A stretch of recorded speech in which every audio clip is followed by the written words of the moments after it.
여러분들은 하나님께서 왜 우리에게 두 눈을 주셨다고 생각하십니까? 두 가지를 보라고 우리에게 두 눈을 주셨는데 그 한 가지는 보이는 것과 또 다른 하나는 보이지 않는 것입니다. 보이는 것은 우리의 시력으로 볼 수 있고 보이지 않는 것은 믿음으로 볼 수 있습니다. 우리의 시력은 볼 수 있는 한계가 있습니다.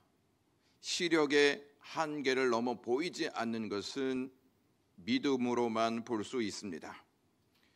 어느 목사님이 영국의 글래스고라고 하는 곳에서 열심히 집회를 하고 있었습니다.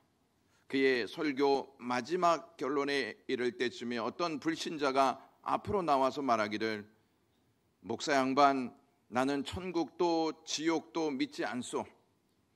하나님과 그리스도를 믿지 않소. 나는 그것들을 본 적이 없단 말이요 라고 말했습니다. 그러자 옆에 있던 검은색 안경을 낀 소경이 앞으로 나왔습니다. 이 부근에 클라이드 강이 있지만 저는 그것을 믿지 않소. 여기 많은 사람들이 서 있지만 저는 믿지 않소. 나는 그들을 본 적이 없단 말이요. 나는 맹인으로 태어났기 때문입니다 라고 말했습니다. 그러자 불신자는 더 이상 말을 하지 못했다고 합니다. 우리의 시력으로는 세상의 아름다움을 볼 수 있으나 진리이신 예수님은 보지 못합니다. 진리이신 예수님은 오직 믿음으로만 볼 수 있습니다. 여러분들은 세상의 아름다움을 보지만 진리를 보지 못하는 사람과 진리를 보지 못하지만 가슴 아프게도 세상의 아름다움을 보지 못하는 사람 중에 누가 더 안타까운 사람이라고 생각하십니까?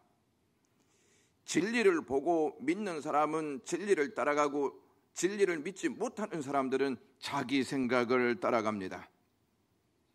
진리를 따르는 자와 자기 생각을 따르는 자의 종착지는 다릅니다.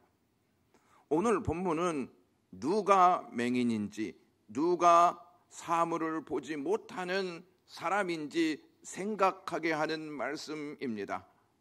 오늘 본문은 앞에 등장하는 메시지와 깊은 관련이 있습니다. 그러므로 앞에 등장하는 내용을 잘 살펴볼 필요가 있습니다. 먼저 17절에서부터 22절에 나오는 내용입니다. 재물이 많은 사람이 예수님께 달려와 꿇어앉아 무엇을 하여야 영생을 얻을 수 있는지에 대해 묻는 내용으로 시작합니다. 그가 예수님께 달려와서 꿇어앉아 물은 것은, 선생님을 선한 분으로 내가 여깁니다. 예수님은 선한 분이시기 때문에 내가 선하신 예수님께 나왔습니다. 이러한 고백과 함께합니다.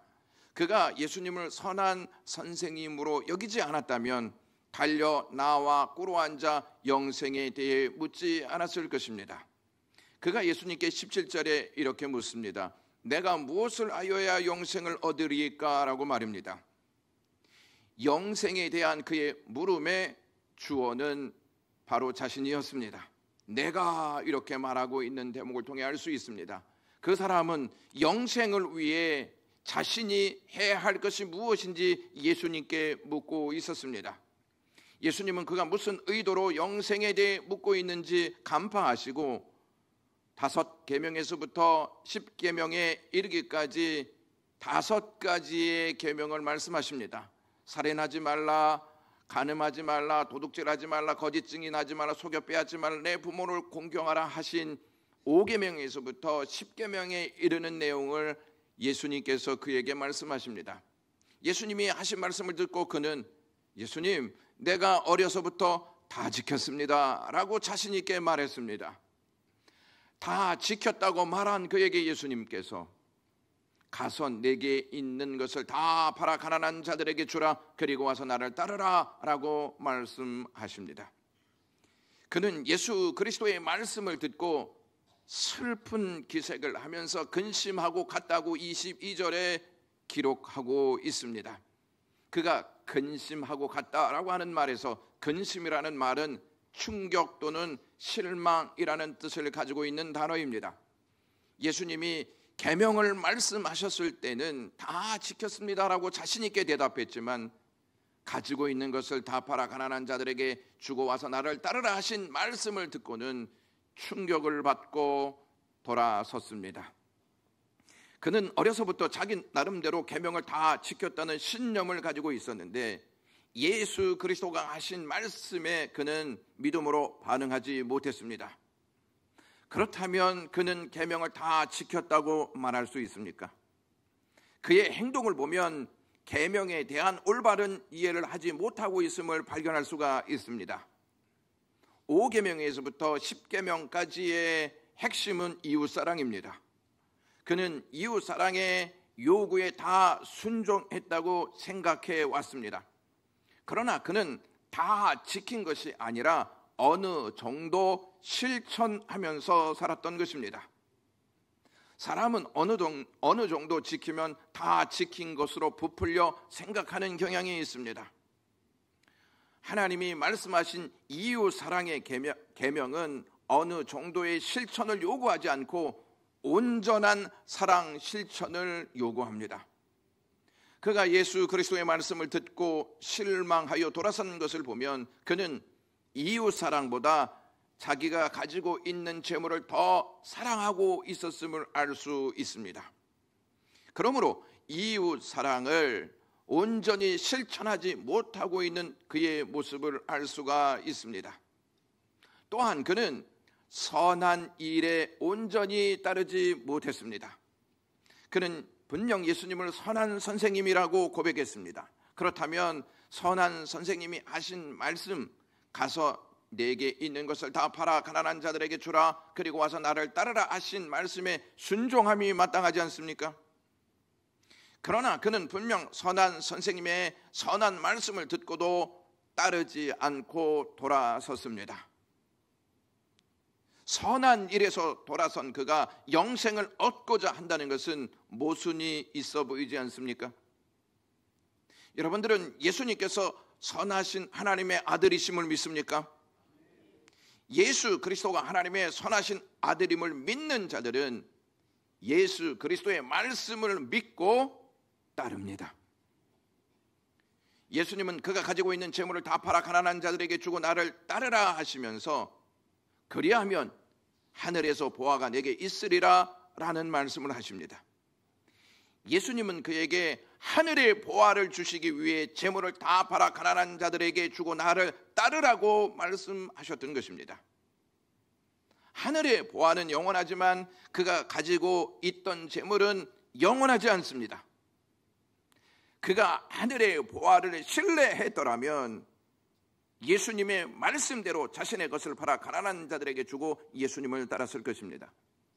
하지만 그가 그렇게 하지 못한 것은 잠시의 것을 사랑하고 집착했기 때문입니다. 그는 잠시의 것에 집착한 나머지 영원한 것을 놓치고 말았습니다. 저와 여러분들은 어떻습니까? 잠시의 것을 집착하여 영원한 것을 놓치고 있지는 않습니까? 우리는 정말 하늘의 보화가 있음을 확신하고 있습니다. 문제는 우리가 하고 있는 확신이 어느 정도냐는 저와 여러분들이 잘 알고 있을 것입니다. 다 확신하고 따르는 것이 아니라 어느 정도 믿고 확신하고 있다는 것입니다. 우리가 신앙생활 하는 데 있어서 어려운 이유는 예수님의 말씀을 다 확신하지 못하고 어느 정도 확신하고 있기 때문입니다. 어느 정도 확신하고 있으면 때로는 예수님의 말씀이 나에게 불합리한 것처럼 느껴질 수가 있습니다. 예수님의 말씀이 나에게 불합리하다고 느껴지는 순간 우리는 부자 청년과 같이 영원한 것을 신뢰하지 않고 잠시의 것을 잡기 위해서 내 생각을 따라갑니다. 재물 많은 부자 청년이 실망하여 돌아간 후에 예수님은 제자들에게 23절에서부터 24절에 이러한 말씀을 하십니다. 재물이 있는 자는 하나님 나라에 들어가기가 얼마나 어려운지 낙타가 바늘귀로 나아가는 것과 같다고 하셨습니다. 예수님의 말씀대로라면 부자는 하나님의 나라에 들어가지 못합니다. 예수님은 과연 그런 뜻으로 말씀하셨을까요? 예수님의 말씀은 하나님의 나라는 재물로 갈 수 있는 것도 아니고 사람의 힘으로도 갈 수 있는 것이 아니라는 뜻입니다. 예수님의 말씀을 듣고 제자들은 그럼 누가 구원을 얻을 수 있는가라고 말했습니다. 이에 예수님께서 사람으로는 할 수 없으되 사람이 가지고 있는 재물로도 할 수 없으되 하나님으로서는 다 할 수 있느니라 라고 말씀하셨습니다. 영생의 문제, 구원의 문제는 재물과 사람이 할 수 있는 것이 아니라 오직 하나님만 할 수 있다는 것입니다.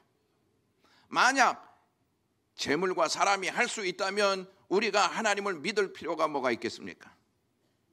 얼른 여러분도 일터로 나가셔서 돈을 버는 것이 합당합니다.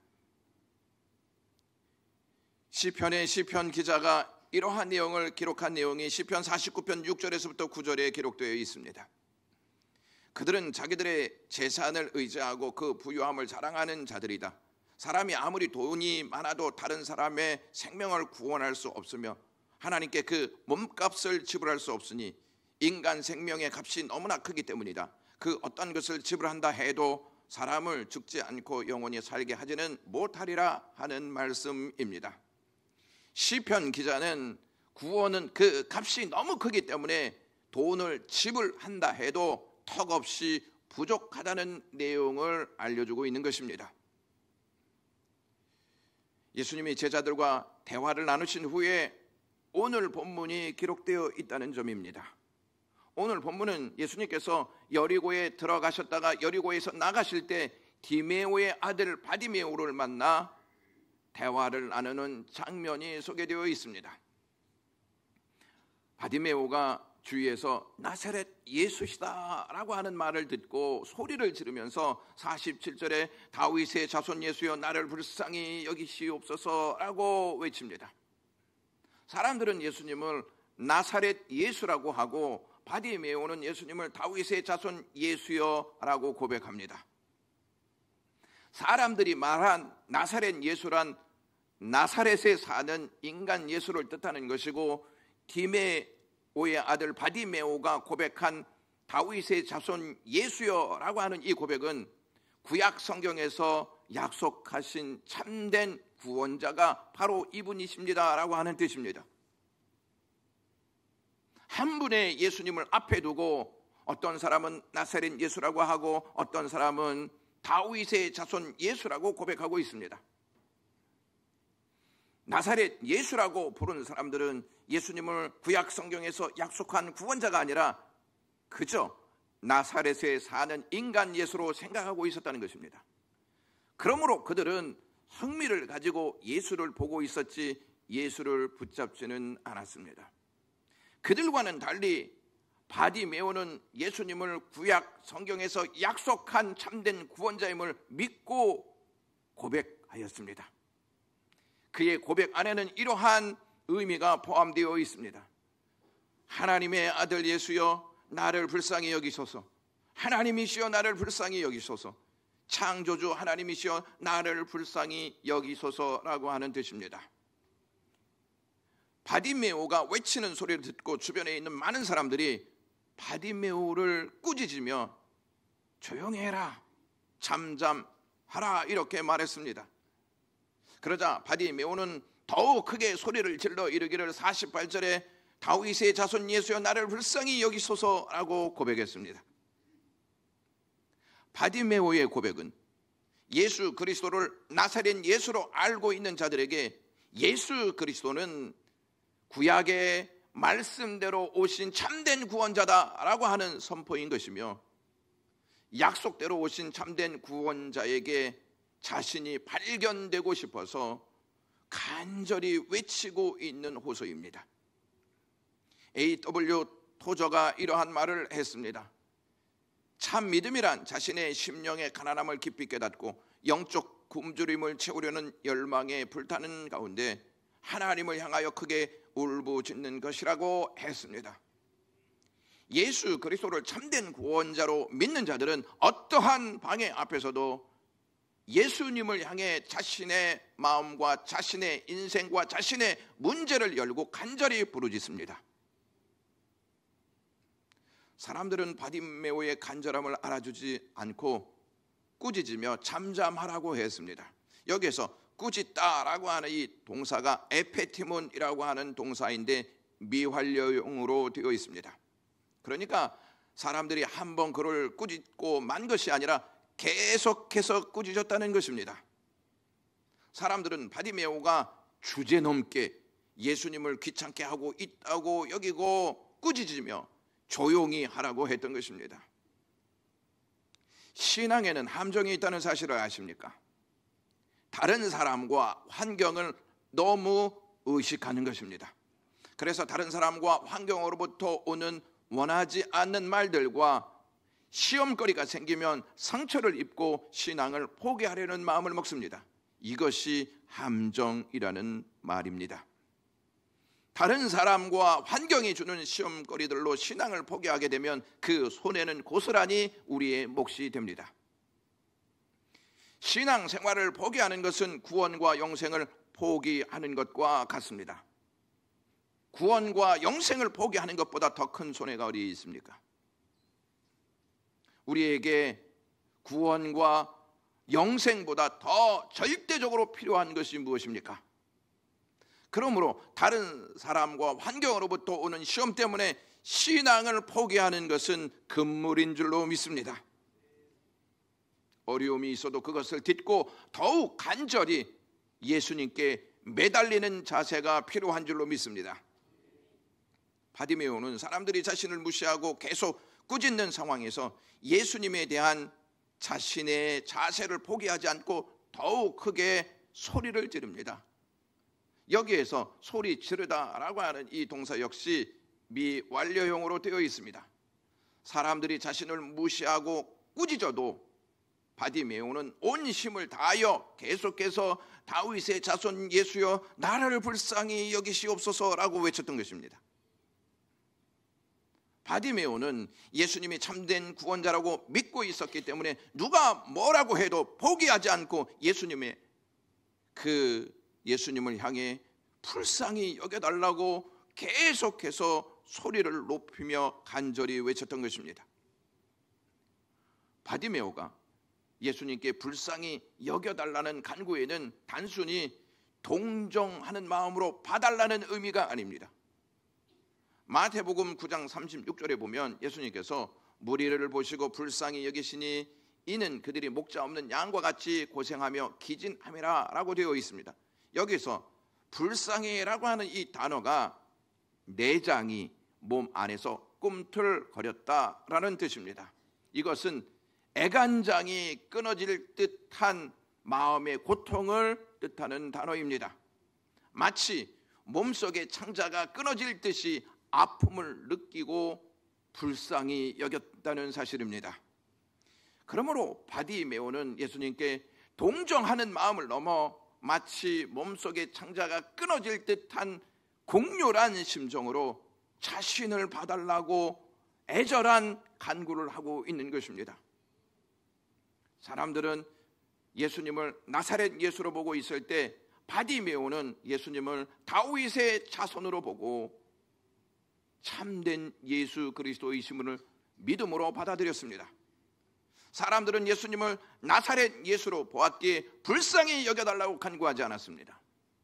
바디메오는 예수 그리스도를 다윗의 자손으로 믿었기 때문에 불쌍히 여겨달라고 간절히 외쳤습니다.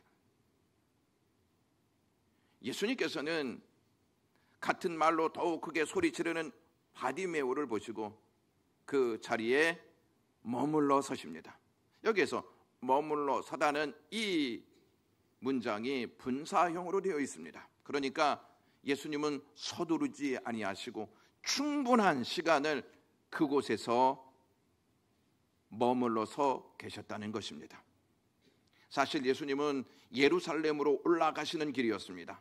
그런데 바디메오의 간구를 외면하지 아니하시고 거기에 머물러 서셨다는 것입니다.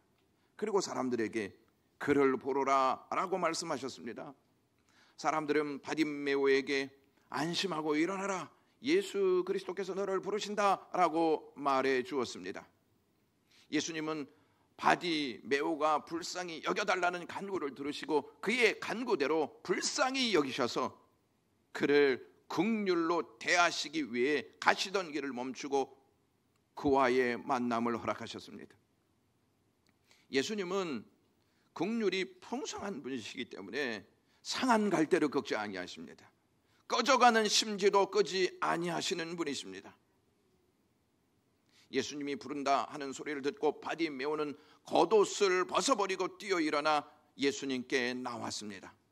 50절에 보면 맹인이 겉옷을 내버리고 뛰어 일어나 예수님께 나왔다고 기록되어 있습니다.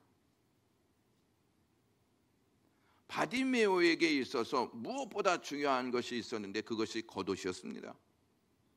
그에게 겉옷은 낮에는 의복으로 밤에는 침구로 사용되었고 동냥할 때에는 무릎이나 길바닥에 펴놓고 사용하였던 것입니다.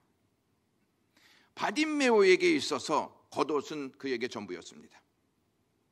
바디메오는 전부인 겉옷을 내버리고 조금도 망설이지 않고 즉각적으로 예수님의 부르심에 순종했습니다. 바디메오는 다윗의 자손인 예수님이 맹인이요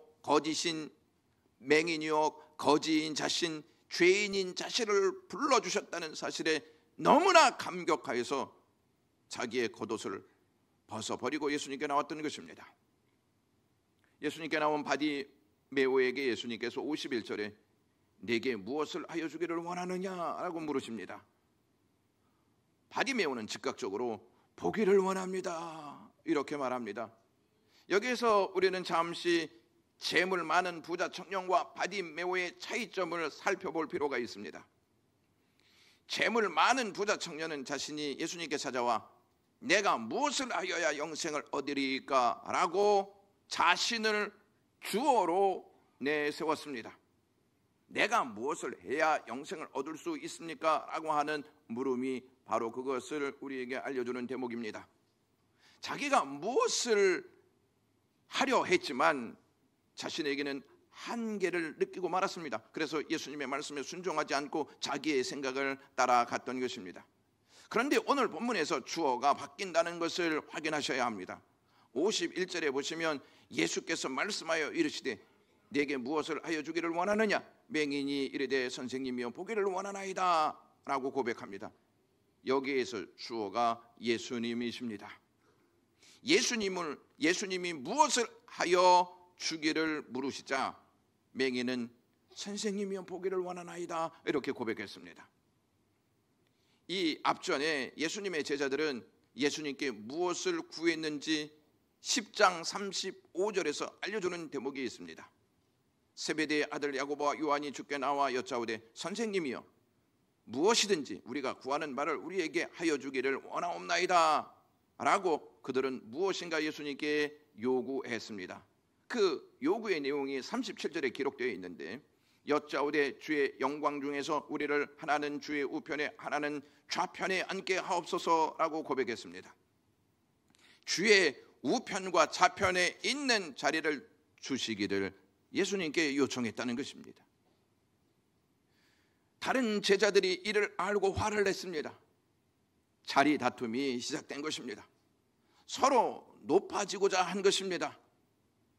다른 사람보다 더 나은 자리와 더 나은 형편을 가지려 하는 곳에 반드시 나타나는 것이 있는데 그것이 싸움입니다. 예수님은 자리를 두고 싸우는 제자들을 책망하셨습니다. 예수님은 제자라고 잘못했을 때 그냥 봐주시는 법이 없습니다. 잘못한 거에 대해서는 바로 책망하시고 교정해 주셨다는 점을 기억하셔야 합니다. 하나님의 나라는 섬김으로 하나가 됩니다. 복음으로 나누고 섬기는 나라야말로 하나님 나라의 참모습이고 교회가 존재하는 분명한 이유입니다. 하지만 제자들은 예수 그리스도께서 가르치신 말씀을 이해하지 못했습니다. 왠지 아십니까? 그들은 예수님을 정치적인 구원자로 잘못 이해하고 있었기 때문입니다. 제자들은 자기들의 방식과 자기들의 생각으로 예수님을 인식하고 있었습니다. 그래서 그들은 탐심의 눈으로 예수님을 보고 있었습니다. 여러분, 교회는 분명히 다녀야 합니다. 그러나 교회를 다녀도 예수님을 잘못 이해하고 다니는 사람들이 많다는 사실을 아십니까? 그들에게 특징이 있습니다. 섬김을 받으려 하는 자리를 고수한다는 것입니다. 예수님도 자신을 섬겨야 할 분으로 여깁니다. 내 뜻을 이루어 주셔야 할 분, 내 형편을 보장해 주셔야 할 분, 내가 가야 할 길을 평탄하게 해 주셔야 할 분, 필요할 때 언제든지 등장하셔서 내 문제를 해결해야 할 분, 그러한 분으로 예수님을 여긴다는 것입니다. 섬긴다는 명목으로 자신을 높이고 섬긴다는 명목으로 자신의 것을 챙기려 한다는 것이죠. 한 번은 어떤 기자가 맹인이며 청각장애자 있던 헬렌 켈러에게 이렇게 물어보았습니다. 앞을 못 보게 되는 일은 무서운 일이 아닙니까? 라고 말입니다. 그러자 헬렌 켈러는 두 눈을 가지고 아무것도 보지 못하는 것보다는 맹인이 되어 마음으로 보는 것이 더 낫습니다 라고 이야기했습니다.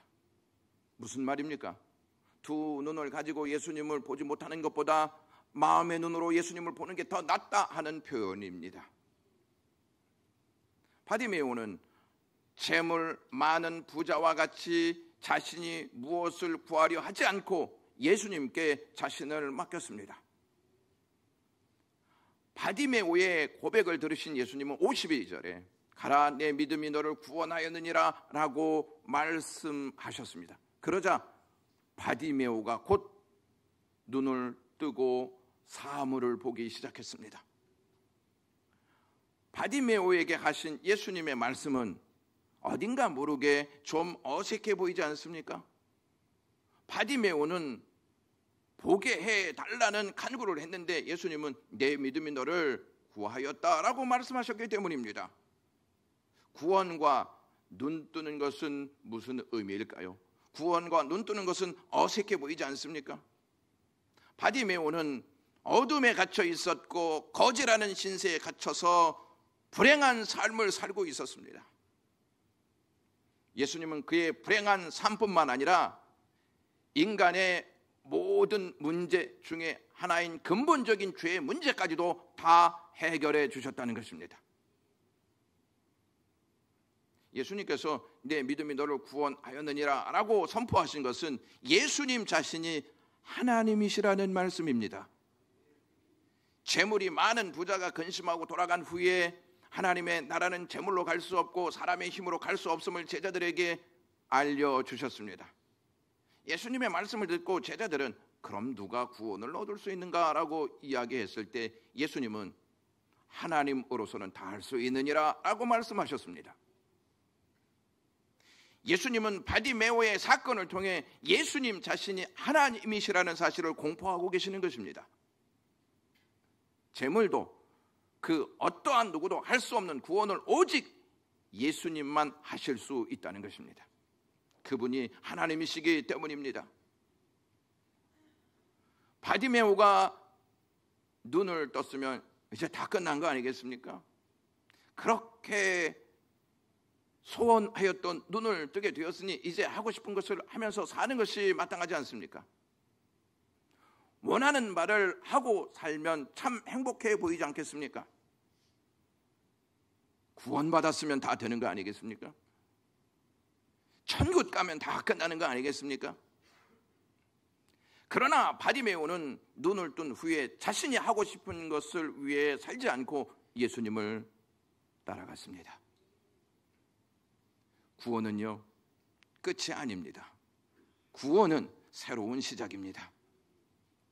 그동안 죄를 따르던 삶이었지만 이제는 구원받았으니 구원자이신 예수 그리스도를 따르는 삶이 새로운 시작이라는 것입니다. 예수님이 가시는 길은 어떠한 길이냐면 이제 십자가를 지시기 위해 가시는 길입니다. 그 길을 바디메오가 따라가고자 결심하였던 것입니다. 바디메오는 편안을 위해 예수님을 따라가지 않았습니다. 고난이 있는 길, 아픔이 있는 길, 쉽지 않은 길을 따라갔습니다. 부자 청년은 재물을 따라갔고 바디메오는 예수님을 따라갔습니다. 여러분들은 누구를 따라가실 것입니까? 지금 누구를 따르고 있습니까? 여러분들은 바디메오가 불쌍하다고 생각하십니까? 아니면 많은 재물을 가진 부자 청년이 불쌍하다고 여기십니까? 둘 중에 누가 구원받아 영생을 얻게 되었습니까? 바디메오입니다. 이 세상에서 가장 불쌍한 사람은 참된 구원자 예수 그리스도를 만났음에도 불구하고 예수님께 공유를 구하지 않고 그냥 떠나가 버린 자입니다. 재물 많은 부자는 예수님을 만났지만 예수님의 말씀대로 자기의 것을 팔지 않았고 예수님을 따르지도 않았습니다. 예수님의 제자들은 예수님을 따르고는 있었지만 탐심을 버리지 않았고 자리와 명예를 위해 예수님을 따랐습니다. 바디메오는 예수님을 만나자 자기의 전부인 겉옷을 내버리고 자기에게 구원을 베푸신 예수님을 따랐습니다. 누가 진짜 맹인입니까? 예수님이 참된 구원자이심을 믿고 긍휼을 구하지 않는 사람이 아니겠습니까? 1965년에서 1966년에 6명의 소년이 고국 통가를 떠나 가출을 했습니다. 그들은 배를 훔쳐서 그들이 있었던 곳에서 피지를 찾아 급히 떠났습니다. 통가에서 피지는 약 800km 정도 떨어진 곳이라고 합니다. 그들은 식량 자루와 작은 가스 버너를 가지고 있었지만 지도나 나침판은 없었습니다. 능숙하지 않는 항해 기술과 험난한 파도 때문에 그들은 8일 동안 길을 잃었고 표류하다가 마침내 육지를 발견했습니다. 그곳이 아타섬이라고 하는 곳입니다. 통가 소년들은 15개월 동안 그곳에 표류했고 아타섬에 머무는 동안 그 중에 한 명은 다리가 부러졌습니다. 그곳에서 지낸 2번의 여름 동안 비가 거의 내리지 않아 소년들은 갈증을 해소하기 위해 새의 피를 마셔야 했습니다. 그러던 그들이 마침내 구조되었습니다. 호주 사람인 피터 워너라고 하는 선장이 일하러도 가던 도중 우연히 이들을 발견하고 구조한 것입니다.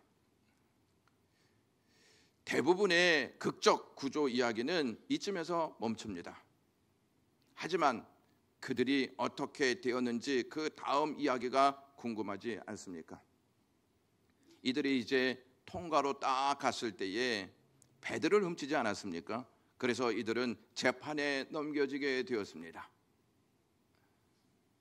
이것을 안 워너라고 하는 선장은 그들을 불쌍히 여겨 보트 소유주에게 $200를 지불하고 그들을 풀어주라고 했습니다. 그 후 워너는 호주에서 다니던 직장을 그만두고 통가에 장기간 머물기로 결심했습니다. 그곳에서 어업을 시작했고 난파된 소년들을 선원으로 고용했습니다. 워너는 그들의 멘토가 되어 그들과 친구가 되었습니다. 소년 한 명은 그와 수십 년 우정을 쌓은 후에 이렇게 이야기했습니다. 워너는 내게 아버지 같은 존재다라고 말입니다. 이 이야기에서 놀라운 점은 워너가 통가 소년들을 놓아주지 않는 아타섬으로부터 그들을 구출해주고 장기적으로 통가에 머무르면서 자비와 인내와 관심을 베풀었다는 것입니다. 이 이야기는요, 죄로 말미암아 난파된 이 세상에 예수 그리스도께서 하늘 영광을 다 버리시고 오셔서 우리를 위해 십자가에 달려 죽으신 사건과 유사하다는 것입니다. 피터 워너 선장이 그들을 구조하지 않았으면 그들의 생사는 어떻게 될지 우리가 알 수 없을 뿐만 아니라 어쩌면 그들은 그냥 무인도에서 죽을 때까지 살았는지도 모릅니다. 예수 그리스도께서 우리를 구원하시지 않으셨다면 죄에 난파된 우리는 하나님의 나라를 얻지 못하고 소망 없이 살고 있을 것입니다. 예수님은 죄에 난파된 우리를 구원하시기 위해 인간의 몸을 입고 이 땅에 오셨습니다. 이것을 믿음으로 보아야 할 줄로 믿습니다. 예수 그리스도를 보고 믿는 자는 반드시 예수님을 따릅니다. 예수님을 따르지 않으면 새로운 삶은 시작되지 않습니다. 기도하겠습니다. 하나님 고맙습니다. 저희들에게 오늘 이 말씀 주셔서 감사합니다. 예수 그리스도를 보고 믿고 따를 수 있는 영광의 모든 가족들 되게 하시옵소서. 예수 그리스도의 이름으로 기도드리옵나이다.